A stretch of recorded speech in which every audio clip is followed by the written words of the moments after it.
So today's topic is juvenile nasal angiofibroma. ठीक है, it can come as your case also and it's an important long question also, short question also. तो ये अच्छे से आना चाहिए. ठीक है, why is it important? Because firstly it is one of the primary tumors of nasopharynx. ठीक है, and it is relatively rare but not uncommon. ठीक है, बहुत आते हैं और उसको ऑपरेट भी करते हैं. ठीक है, तो most common benign tumour is JNA, juvenile nasopharyngeal angiofibroma, and in malignant of nasopharynx is nasopharyngeal carcinoma. ठीक है, apart from these the other benign tumors which we can see in the nasopharynx are teratomas, pleomorphic adenoma, chordoma, hematoma. There is a whole list. Otherwise malignancy में most commonly आप NPC देखते हो, उसमें क्या क्या देखते हो? Lymphoma, rhabdomyosarcoma which is mostly in children, and it is the most common malignancy in children and occurs in the orbit. फिर chordoma, adenoid cystic carcinoma and melanoma. अब हम इस क्लास में JNA पे कॉन्सेंट्रेट करेंगे.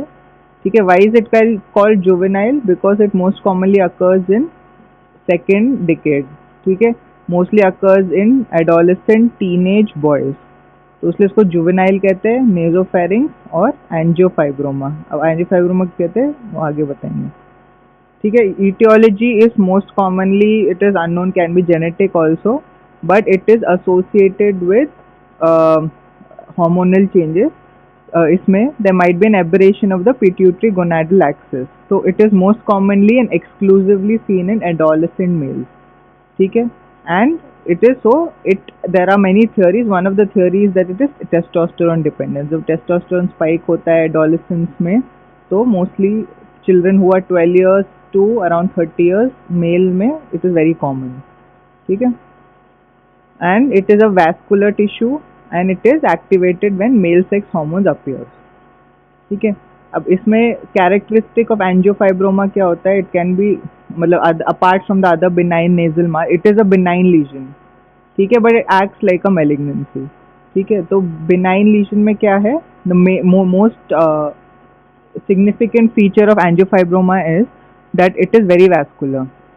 When you touch it, it starts bleeding and it bleeds profusely. Why is that? Because vessels do not have a muscle coat. 3 layers होते हैं any vessel के, intima, media and और क्या होता है? Tunica, media, intima and this thing. So basically media, the middle part is not there. So basically the vessels which are supposed to retract, they don't retract, so they bleed profusely and they're just endothelium lines. So because of this there is severe bleeding and which cannot be controlled by application of adrenaline, or they cannot be ligated also. ठीक है, and the tumor is covered with nasopharyngeal mucosa and it may appear deceptively avascular, but as soon as you touch it, it will start bleeding profusely. ठीक है, most commonly it occurs in sphenopalatine foramen which is on the lateral wall of the nose. ठीक है, and it can spread locally. Since it is a benign lesion, it causes pressure symptoms and it spreads locally. Pressure symptoms cause करते हैं जिसकी वजह से symptoms आते हैं patient को. Malignancy नहीं है तो it doesn't invade anything, it doesn't metastasize. ठीक है, only local प्रेशर इफेक्ट्स आते हैं एंड लोकली स्प्रेड होता है in all the direction, up, lateral, medial, down, पीछे, हर जगह. ठीक है, अब इसमें क्या दिख रहा है? ठीक है, तो ये स्फीनोपैलेंटाइन फोरामेन वहाँ दिख रहा है. ठीक है, which is present behind the maxillary sinus. अगर उन्हें दिख रहा हो वहाँ तो स्फीनोपैलेंटाइन फोरामेन लेबल्ड है उस side. So basically it is present behind the maxillary sinus. There is an opening जहाँ से sphenopalatine vessels are enter the nasal cavity. ठीक है, वहाँ देखते हैं. There's a hole behind the maxillary sinus. So वहाँ से sphenopalatine foramen is there, through which the sphenopalatine artery and nerve enters the nasal cavity. So mostly it is most likely originated from the sphenopalatine foramen, it is considered. This is another diagram present on the lateral wall. ठीक है, तो ये जो point mark है ये स्फीनोपैलेंटाइन foramen है, यहाँ से वो एक्सपैंड होता है, इन्वेड होता है, एंटर्स एवरीवेयर। ठीक है, and it destroys the adjoining structures and grows in the all directions. So basically anterior, अब वहाँ से लेटरल वॉल से इट गोज एंटीरियरली, तो anteriorly it enters the nasal cavity and produces, तो क्या क्या होगा, नेजल ऑब्स्ट्रक्शन होगा, patient will have recurrent epistaxis, and patient will have nasal discharge because of blockage of secretions. जो secretions जो normally drain होते हैं वो drain नहीं हो रहे, so patient will have thick purulent या mucopurulent discharge, recurrent epistaxis and nasal obstruction. ठीक है, आगे है posteriorly कहाँ जा रहे हैं, nasopharynx, from lateral wall it's going behind nasopharynx, again nasopharynx से again will cause nasal obstruction. Laterally from the sphenopalatine foramen is the pterygopalatine fossa and the infratemporal fossa, which is lateral and behind the maxillary sinus. So it will spread there.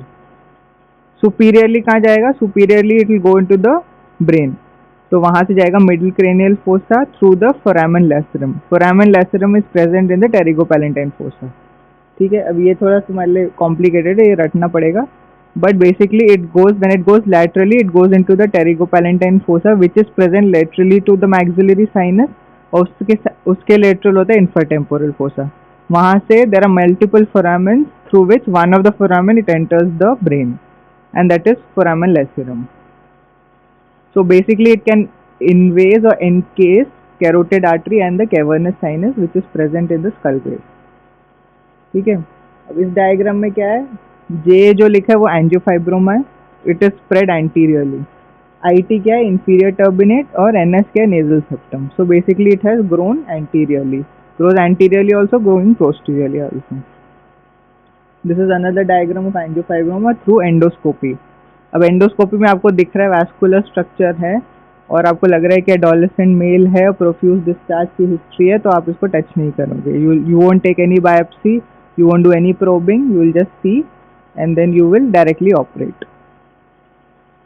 ठीक है, again sphenoid sinus में जा सकता है, skull base में, can invade the cavernous sinus and carotid artery. तुम लोगों ने पढ़ा होगा डायग्राम अपना, स्फीनॉइड साइनस में उसके बेस पर वो होता है पिट्यूटरी होता है, उसके साइड में maxillary sinus, sorry sphenoid sinus होता है, और कैरोटिड आर्टरी तुमने एनाटॉमी में पढ़ा होगा, तो वो सब इन्वेड हो सकता है.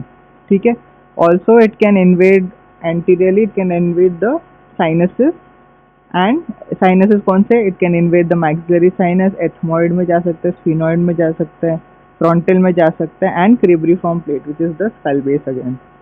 ओके, और ऊपर कहाँ जाएगा, ऑर्बिट में. ठीक है, ऑर्बिट में it can enter through the infraorbital fissure and it can invade the apex of the orbit.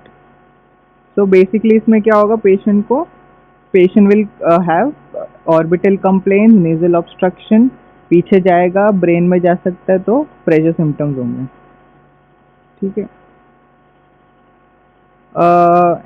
Clinical features में like I said, most commonly profuse and recurrent episodes of epistaxis, usually unilateral nasal obstruction होगा, unless it invades the septum and goes to the other side, then it will become bilateral, otherwise unilateral होगा in 80% cases.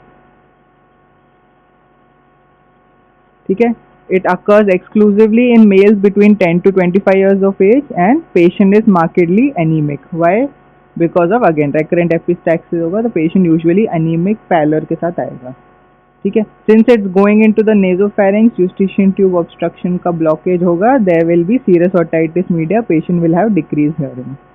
ठीक है, local findings like I said in endoscopic diagnostic nasal endoscopy में nasopharyngeal mass होगा, pink purplish होगा, which can be sessile, lobulated or smooth and obstructs one or both the guana.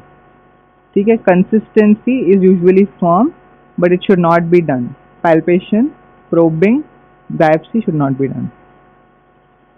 ठीक है, that is for the early small. अगर small mass है तो ये सब complain होगी. जब वो बड़ा हो जाता है, usually people ignore it, and when they come with advanced disease which is called frog face deformity.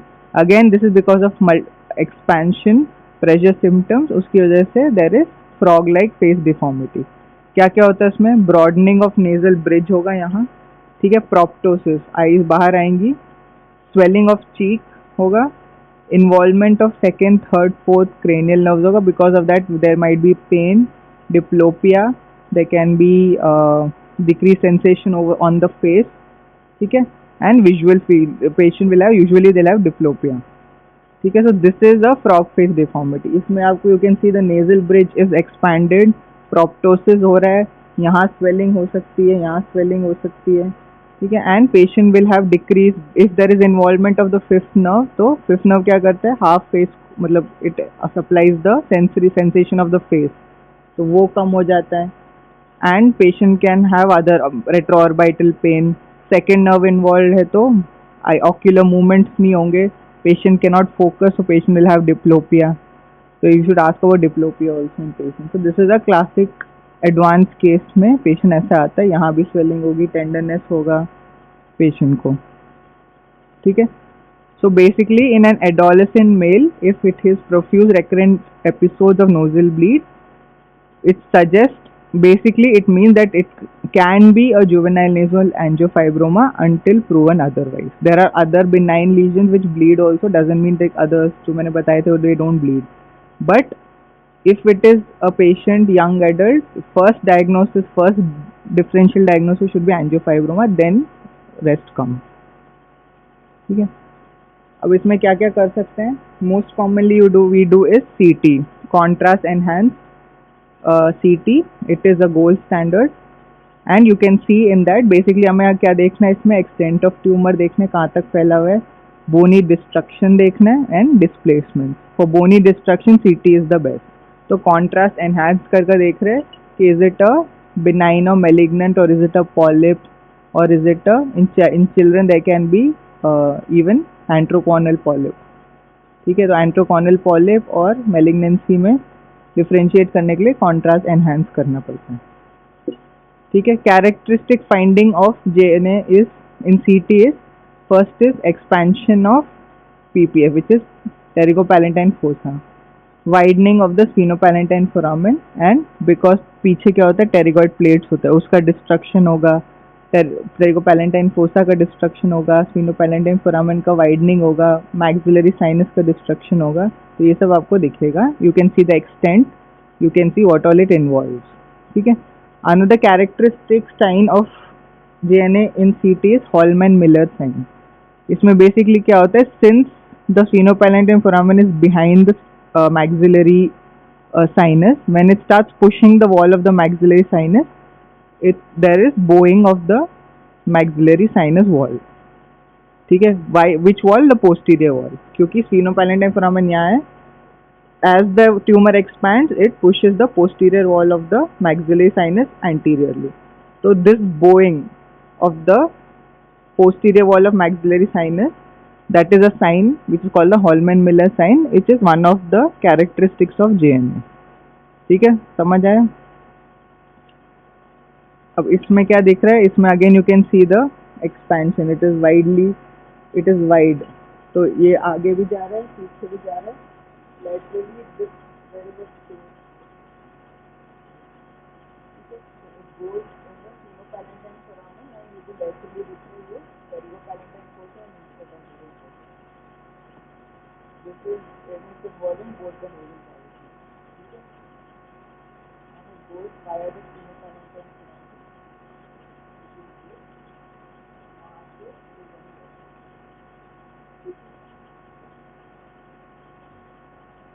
Again इसमें भी यही दिख रहा है।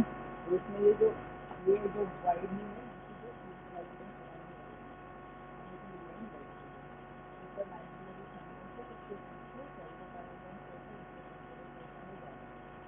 again it involving both the nasal cavities, which is going behind also nasal cavities, so pterygoid plates to be eroded. This again is the same thing, going behind in the nasopharynx, going laterally, going anteriorly, and it is eroding the bones as it goes, ठीक है। MRI कब काम में आएगा? जब it involves the cranial fossa.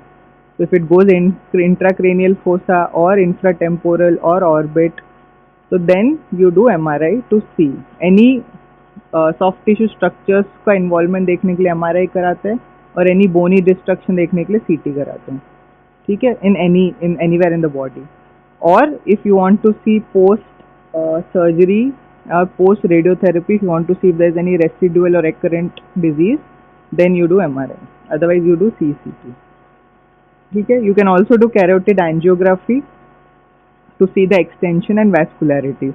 Usually external carotid artery supply करती है multiple branches, internal carotid artery से भी supply लेता है. तो if you want to see the blood supply of the angiofibroma, because it is highly vascular, takes feeding supply from everywhere. ठीक है. Endothelial vascular endothelial growth factor secrete होते हैं which cause increase क्या बोलते हैं, it takes new angiogenesis होते हैं, new angiogenesis, तो उसकी वजह से it is profuse. So and it can help in embolization. ठीक है. X-ray is not done, usually CT MRI ही कराते. If you for your level you can say पहले X-ray कराओ, उसमें rule out करके फिर CT कराते हैं. ठीक है. There are two staging which you should remember. One is Radkowski and other one is Fish. ठीक है. दोनों यूज होते हैं for different people use different. So one is Radkowski. इसमें क्या क्या देखोगे? फर्स्ट 1A में क्या होता है? It is limited to the nose and nasopharynx. 1B में क्या होगा? It goes into the paranasal sinuses, any of the paranasal sinus. ठीक है. 2B में क्या होगा? 2A में क्या होगा? It goes in slightly into the pterygomaxillary fissure, which is the pterygopalatine fossa. 2B में it goes fully into the pterygomaxillary fissure and erosion of orbital bones. 2C में it goes into the infratemporal fossa more laterally or cheek or posterior. Basically spread ज़्यादा हो रहा है. Starts with the nasopharynx limited, then involves the sinuses, then involves the pterygopalatine fossa and infratemporal fossa. फिर 3 में क्या आएगा? जब erosion of skull base हो जाएगा. तो 3 में erosion of skull base minimally intracranial, and 3B में extensive intracranial involves cavernous sinus और carotid artery. ठीक है. तो ये है बेसिकली. 1 में क्या होगा? Limited to the nose and nasopharynx. 2 में क्या होगा? If it goes behind and starts eroding the infratemporal pterygopalatine nasopharynx pterygoid plate. 3 में क्या होगा? इंट्राक्रेनियल चलेगा. ये ऐसे याद करना है. ठीक है. In most cases clinical features and CT will confirm the diagnosis, and like I said, biopsy is contraindicated because it results in profuse bleeding which cannot be controlled in OPD setting. ठीक है. The other one which we use is Fisch classification. इसमें भी वही है but it is 2A 2B नहीं है. इसमें 1 में क्या है? Tumour limited to nasal cavity. Stage 2 में extending into the pterygopalatine fossa और invades any of the paranasal sinuses. 3 में क्या होगा? It either extends in the orbit, infratemporal fossa basically it's gone more laterally, or paracellular region. And stage 4 में it extends into cavernous sinus, optic chiasma, pituitary fossa and carotid artery. ठीक है. तो ऐसे याद करना है. These are the two classifications. At least you should know the names, Radkowski and Fish. अब treatment में क्या होगा? Nowadays, because endoscopically it has been endoscopic has taken over, तो endoscopic काफ़ी होते हैं, and because there is early diagnosis nowadays, तो endoscopic होते हैं. But surgical is done, open surgical is done when it becomes very extensive. That's when open होता है. Sometimes you have to go through both endoscopic and open approach. Open approach में हर जगह नहीं देख सकते और endoscopy में approach हर जगह नहीं देख सकते, तो you combine it. तो इसमें क्या क्या सर्जिकल अप्रोच होता है? Depending upon the origin extension you should apply approaches. ठीक है. You can even do combine approaches if the extension is significantly in the infratemporal fossa, middle cranial fossa और the cavernous sinus. ठीक है. तो अगर intracranial चलेगा you usually endoscopically, and for clearance you do open. ठीक है. ठीक है. अब ट्रांसपैलेंट. अब these are the approaches. One is transpalantine. At least know the names. Transpalantine, if it is done usually, palantine मतलब यहाँ से, transpalate through the heart palate. ठीक है. Not done nowadays, but you should know the name. Tumours confined to the nasopharynx, nasal cavity and sphenoid sinus. ठीक है, फिर होता है एक Le Fort 1 osteotomy approach. Basically you are breaking this zygoma and this maxillary and swinging it. तो आप basically इसको काट रहे हो और स्विंग कर रहे हो and you can directly approach the maxilla. तो इसमें क्या होगा, for extension in the paranasal sinus, pterygopalatine fossa, infratemporal fossa, सब आपके सामने पड़ा है, आप वहाँ से निकाल सकते हो ओपन अप्रोच में। ठीक है, मीडियल मैक्सिलेक्टमी कर सकते हो। Medial maxillectomy now even done endoscopically और you can do it openly. ठीक है, अब इसमें क्या होगा, you can access the orbit, ethmoid, sphenoid sinus and skull base. Sardana's approach again not done nowadays, but you should know it is basically transpalatine through the palate and sublabial। यहाँ incision मारते हैं और यहाँ से भी घुसते हैं और पीछे से भी घुसते हैं। ठीक है, another one in which its extension is facial incision or degloving। So basically यहाँ incision करते हैं, पूरा ये skin उठाते हैं and you can approach anywhere। So basically you are doing an incision here, lifting the whole skin with its subcutaneous and you can approach anywhere। ठीक है, extended Denker's and extended Denker's में you can approach the intracranial and extracranial. तो ये सब open approaches के नाम है, इनको याद कर लेना। ठीक है, अगेन लाइक आई सेड, पूरा इंसिजन मार रहे हो। ठीक है, basically open the whole nasal cavity, paranasal sinus, nose, और अब इसको this is the sublabial incision. अब सबलेबियली यहाँ कैनाइन फोसा पे इंसिजन मार रहे हो, you break the bone and enter maxillary sinus directly here. ठीक है, और ये जो नीचे दिख रहा है वो ट्रांसपैलेटल है। Transpalate, this is the Sardana's approach basically. So you're going through the sublabial approach also and through the palate also. So you can basically पीछे से भी अप्रोच कर रहे हो, आगे से भी अप्रोच कर रहे हो, you can do the whole clearance. ठीक है, this is the swing technique. Like I said, you are doing an incision, you are creating osteotomies and पूरे maxillary को जाइगोमा को स्विंग कर रहे हो and you can approach anything here. सामने आपको सब दिखेगा, आपको मैक्सिला दिखेगा, इंफ्राटेम्पोरल, पेरिकोपैलेंटाइन, जो निकालना निकाल लो और इसको वापस प्लेस कर दो। ठीक है, endoscopically is usually done nowadays. Endoscopically medial maxillectomy करते हैं and you clear the lateral sphenopalatine foramen, you can clear everything endoscopically nowadays. If it is not done, it is extensive, then you do open approach nowadays. ठीक है, since it is highly vascular, you should try to reduce the vascularity of the tumor. And how do you do that? Through embolization.